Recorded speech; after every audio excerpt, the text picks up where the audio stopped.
Cette fois-ci, on ouvre une page politique. On va parler d'élections municipales. C'est politique.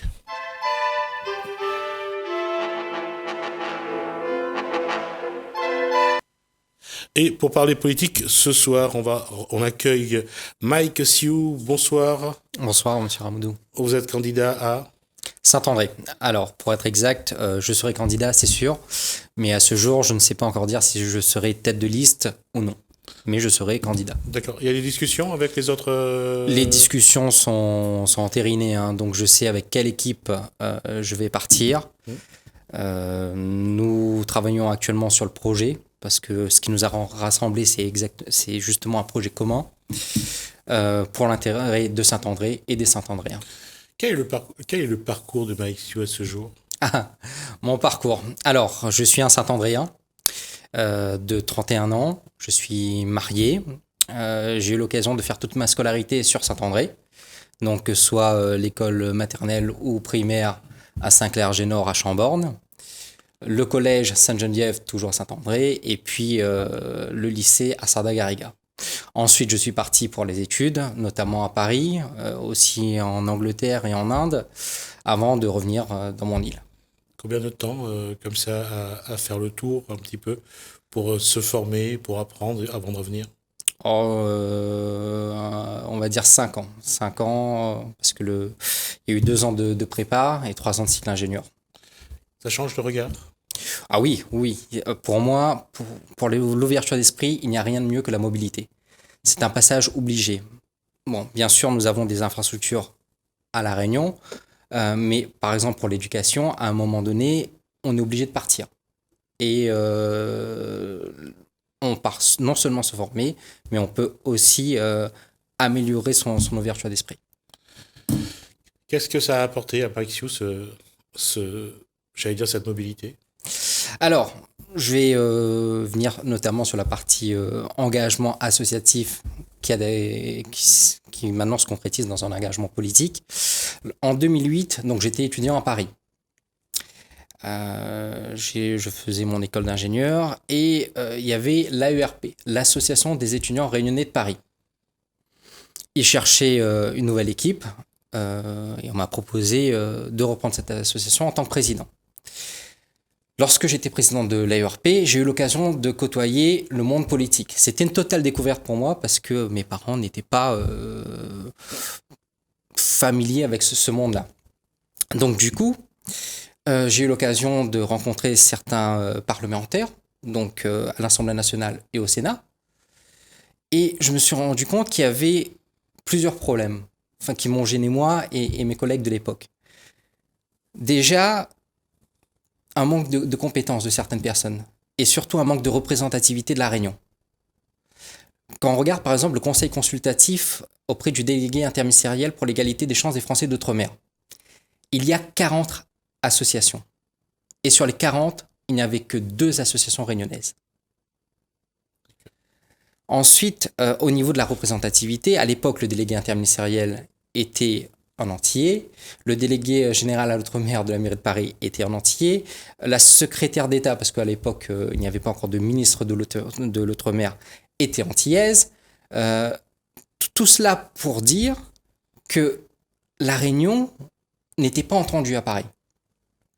Et je me suis demandé pourquoi. Parce qu'il y avait déjà un problème de fond. C'est que les élus de l'époque ne jouaient pas forcément leur rôle pour avoir une écoute suffisante au niveau des instances parisiennes. Et qu'est-ce qu'il faudrait aujourd'hui? Alors, est-ce que c'est ça qui donne envie à cette génération que vous représentez de vous dire que c'est le moment de commencer à prendre des responsabilités? Alors, les responsabilités, je les ai prises dans un premier temps au niveau associatif. C'est lorsque je suis rentré à La Réunion, lorsque j'ai vu dans quel état ma ville et ses habitants étaient, que je me suis dit qu'il fallait faire quelque chose. Donc, l'engagement pour Saint-André, il a commencé réellement en 2014. Bon, comme tout le monde le sait, j'avais soutenu M. à l'époque. J'avais aussi cru en ses paroles. Mais comme bon nombre de On va Saint-Andréens, quand même rappeler quand même qu'il avait un discours qui était très structuré, il y avait beaucoup de propositions, et finalement, 6 ans plus tard, quand on regarde, 5 ans plus tard, quand on regarde... on ne peut être que déçu. Ouais. On ne peut être que déçu. Les Saint-Andréens et les Réunionnais de manière générale n'ont pas besoin de belles paroles, ils ont besoin d'actions, d'éléments concrets. Eux, ce qu'ils regardent, c'est quand ils ouvrent le frigidaire à la fin de la journée. C'est ce qu'il y a sur leur compte en banque. Et aussi en termes de sécurité. Et ça, c'est un gros problème sur Saint-André. Donc les promesses ne sont non seulement pas tenues, et la déception est omniprésente sur Saint-André. Alors, comment aujourd'hui, la génération que représente Mike Sioux doit se comporter? C'est d'être présent dans les débats publics, les débats politiques, d'être présent aux échéances électorales? C'est une obligation, c'est un devoir. D'accord. On l'a vu lors de la crise des Gilets jaunes, il y a un certain nombre de mécontentements. Certes, il y a du mécontentement, mais que pouvons-nous faire pour changer la donne? Pour moi, la seule chose que je voyais, c'était m'investir en politique. C'est-à-dire prendre des responsabilités qui méritent d'être prises pour que des personnes compétentes soient au bon poste. Pour ensuite pouvoir construire la ville de demain, Saint-André de demain et la Réunion de demain.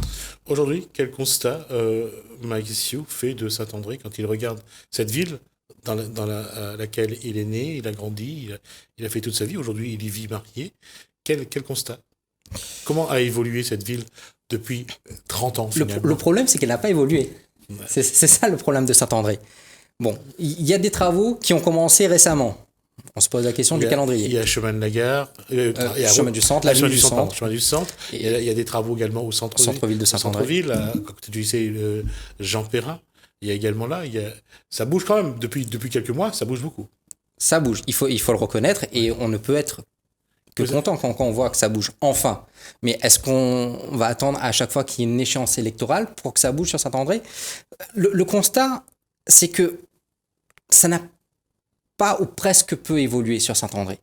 Ça fait des années, lorsqu'on va dans les autres communes, on dit, bon, Saint-André, bon, il y a une autre commune qui est dans le sud-ouest qui est cataloguée de la même manière. Rien ne change. On a l'impression d'être à Maurice, on a l'impression d'être à La Réunion il y a 40-50 ans. C'est sale, il y a une immigration qui inquiète, il faut dire les choses comme elles sont. Et il y a un gros problème de sécurité. La question sur l'immigration à Saint-André, elle ne peut pas inquiéter parce que ce peuple-là est français. Ah oui, non, mais elle inquiète parce que je ne reviens qu'au fait. Lorsqu'il y a des problèmes d'insécurité, je ne suis pas là pour cataloguer quelconque communauté, mais il y a ce problème de sécurité. Et bien souvent, ce sont des personnes de cette communauté qui souvent, je vais être direct, je vais apporter le tour du pot. Il est clair qu'aujourd'hui, la zone Fayard, où la communauté mahoraise est en grand nombre, fait que lorsqu'il y a des incivilités, il y a des délinquances, on pointe souvent du doigt quelques jeunes de cette communauté. Et soyons aussi honnêtes, ce ne sont que quelques jeunes qui font ces actes qui sont répréhensibles. Mais aujourd'hui, est-ce qu'on peut pas craindre de la création d'un ghetto finalement? Non. Alors, vous faites bien de rappeler que ce ne sont que quelques jeunes. Il ne faut pas mettre tout le monde dans le même panier, parce que j'ai plein d'amis mahorais, et même comoriens, parce que les deux communautés sont présentes, qui sont des personnes que j'apprécie et qui sont responsables, qui s'intègrent. Qui sont les premiers à condamner les agissements de d'autres personnes de leur communauté. Donc, comment faire en sorte que des Saint-Andréens qui sont là depuis maintenant quelques décennies, depuis quelques générations, ne pointent pas systématiquement du doigt une communauté parce qu'elle n'est pas responsable aussi des incivilités, de la délinquance faites par quelques jeunes, quoi. Je pense que c'est un problème d'intégration. On leur a dit, chers amis, venez. On sait qui est responsable de ça d'ailleurs. Venez à Saint-André. Mais Juste une parenthèse, soyons honnêtes aussi, ça se fait dans toutes les communes. Chaque maire crée sa communauté mahoraise, comorienne, parce que c'est ce qu'on appelle une clientèle électorale. vous le dites vous-même. On leur a dit venez, mais sauf qu'à aucun moment on a essayé de les intégrer. On les a rassemblés dans des zones comme Fayard, et d'ailleurs cette zone pose un gros problème de sécurité. Encore une fois, juste une petite anecdote. J'ai rencontré récemment un commerçant qui a une petite épicerie qui a été cambriolée. On voit sur la caméra de sécurité qui sont les personnes responsables, les auteurs des faits. Donc, la personne montre les vidéos aux forces de l'ordre, et là, les forces de l'ordre font « on sait qui c'est, mais on a peur d'aller le chercher ». On est arrivé à une zone de non-droit, comme on peut le voir parfois dans les cités à Paris. Qui n'aurait jamais dû arriver. D'accord. Sur l'intégration, il faut aussi s'appuyer sur eux. C'est les Saint-Andréens de souche. Pas de souche, je suis pas de RN non plus, mais qui... Non, de souche, pourquoi? Pourquoi je dis de souche? C'est-à-dire que soit depuis des générations, ils sont pas plus Saint-Andréens que les autres. Nous sommes d'accord. Pas plus que les Mahorais d'ailleurs. Mais eux, quand je dis de souche, c'est-à-dire qu'eux sont là depuis plusieurs générations. On est d'accord. Donc, eux revendiquent une forme de légitimité aussi. C'est ça. Il faut écouter les attentes des uns et des autres, et puis travailler ensemble pour voir de quelle manière on peut construire Saint-André de demain. Nous, dans notre équipe, on est bien sûr proche de cette communauté-là parce que on ne souhaite plus cette stigmatisation. On ne veut plus que demain, lorsqu'il y a un problème sur Saint-André, on pointe cette communauté du doigt. Mais c'est vrai qu'il y a quand même des Saint-Andréens qui le disent aujourd'hui, il ne faut pas qu'il y ait de zone de non-droit. Il faut que ceux qui sont auteurs de faits de délinquance ou autres soient punis pour leurs exactions. Et ça, pour l'instant, certains ont l'impression qu'il y a une forme d'impunité pour certaines personnes. Oui, c'est vrai, on l'a vu récemment, mais la personne principale a été récemment condamnée donc, pour des faits. Là encore, il y a beaucoup de choses à changer. Donc il y a l'intégration, il y a la construction, et il faut les intégrer dans la construction de Saint-André de demain. Parce que si on ne les intègre pas, ils ne se sentiront pas concernés. Alors que ces personnes-là ont plein de qualités et sont même moteurs de ce changement. On va quand même rappeler, et pour qu'on arrête toujours de stigmatiser les uns ou les autres, nos frères maoris sont français comme nous. Oui. Donc il n'y a pas à chercher. Mais c'est vrai qu'il faut aussi pointer du doigt là où ça ne va pas. Et pour l'instant, c'est difficile pour certains de faire le travail qu'il faut. Alors j'ai plein d'échanges avec les Maoris parce que j'ai l'opportunité d'aller régulièrement sur Mayotte pour raisons professionnelles. Et c'est un sujet que j'aborde, bon, je dis pas à chaque déplacement, mais très souvent, notamment pour mes interlocuteurs qui ont connaissance de ce qui se passe à Saint-André. Et à chaque fois, je leur dis, mais pourquoi? Alors, ils me disent que déjà, voilà, et on revient toujours sur ce problème d'intégration. C'est le problème récurrent. Alors, on va passer à d'autres sujets. Quels sont les autres... J'allais dire les autres éléments de votre programme pour Saint-André, si vous avez déjà dessiné les premiers contours. Alors, on est en cours de rédaction de ce programme. On aura l'occasion de le dévoiler dans les mois qui viennent, avec aussi l'équipe qui va porter ce programme. Donc pour le moment, voilà, il y a certains sujets qui sont nécessaires, comme l'insécurité. Bien sûr, il y aura l'éducation, l'aspect social, enfin, il y a un certain nombre de sujets. Mais là, pour le moment, tant qu'on n'a pas dévoilé l'équipe et le programme, je ne préfère pas en parler. Alors, comment vous avez travaillé? Comment ça se passe, les rencontres sur le terrain, les Saint-Andréens que vous rencontrez? Comment ça se passe? Alors, les retours du terrain, il y a de tout et n'importe quoi. On a ceux qui écoutent. Alors, il y a bien un sujet qui émane de la majorité des Saint-Andréens, c'est le changement. Tout le monde veut du changement à Saint-André. Alors, je vais être très précis dans ma question. Est-ce que c'est le changement ou c'est maintenant, ça suffit les virer à poulet et surtout pas Jean-Marie? Il y a un peu des deux. Il y a un peu des deux. Mais le changement est nécessaire. Ils ont besoin de nouvelles têtes. Ils ont besoin de voir des personnes compétentes au poste clé. On a besoin de voir... Nous, on va constituer une équipe qui aura des compétences dans des domaines spécifiques. Vous avez rencontré Jean-Marie Virapollet ou Jean-Paul Virapollet pour voir s'il y avait une opportunité pour travailler ensemble ou pas? Depuis 2014, je n'ai plus de contact avec les Virapollet, que ce soit Jean-Paul ou Jean-Marie. D'accord. Alors, quelle va être la démarche alors finalement pour aller sur le terrain, pour expliquer comment ça va se passer?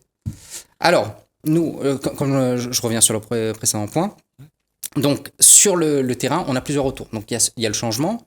Bon, il y a effectivement certaines personnes qui disent moi, mon famille est toujours votre Virapollet, mais continuera votre Virapollet, peu importe ce qui se passe. On a certaines personnes qui nous parlent d'autres candidats, ce qui est normal, mais il y a une majorité silencieuse qui s'est réveillée notamment lors des Gilets jaunes, qui n'allaient pas voter, qui le reconnaissent eux-mêmes, mais qui se disent qu'ils ont bien compris que pour changer les choses, il faut aller dans l'isoloir en mars 2020. Il faut, même si c'est pour voter blanc, il faut accomplir son devoir civique. Et c'est là-dessus qu'il faut travailler. Il faut mobiliser, il faut sensibiliser, mobiliser pour que, quel que soit le candidat qui arrivera en 2020, c'est que que les Saint-Andréens et les Saint-Andréennes prennent prennent les décisions, prennent leur destin en main. Et c'est le seul moyen, parce que moins l'abstention sera présente, et plus le candidat sera élu avec une majorité de Saint-Andréens. Et la personne élue sera un réel représentant, et non pas une personne qui aura été élue avec une minorité d'électeurs. Saint-André a quand même changé en 30 ans, parce qu'avant Chambord, c'était le grenier de Saint-André, c'est là où on faisait l'agriculture. Aujourd'hui, il n'y a pratiquement plus rien de ce côté-là, pas plus sur la rivière du Mât. Le développement se fait souvent concentrer sur le centre-ville. Ce centre-ville-là, il est important, on le voit, surtout lors du Pavali, l'association des commerçants est puissante. Comment travailler avec des gens qui ont une façon de travailler et qui ne veulent pas trop le changer? Alors, déjà, le premier point, Chambord est un quartier que je connais bien parce que j'y ai grandi. J'ai été à l'école, joué au football à JS Chambonnoise. C'est devenu, au fil des années, moins agricole et plus résidentiel. Alors, sur l'association des commerçants, on a besoin des commerçants. Il faut les écouter parce qu'il y a eu un projet sur la zone de la Cocoterie qui aurait tué les petits commerces au centre-ville. Moi-même, je suis commerçant au centre-ville de Saint-André, et tout projet de centre commercial, il peut être bon à condition, là encore, d'intégrer les commerçants du centre-ville dans le projet. Ce qui n'a pas été le cas, et c'est pour ça que les commerçants n'étaient pas contents. J'ai discuté récemment avec un restaurateur qui est aussi dans un autre domaine, qui s'était intéressé au projet. À part, on n'a même pas donné les informations sur le projet à venir. Il y a un cahier des charges à respecter si on veut un local dans son commercial, avec certaines exigences à remplir.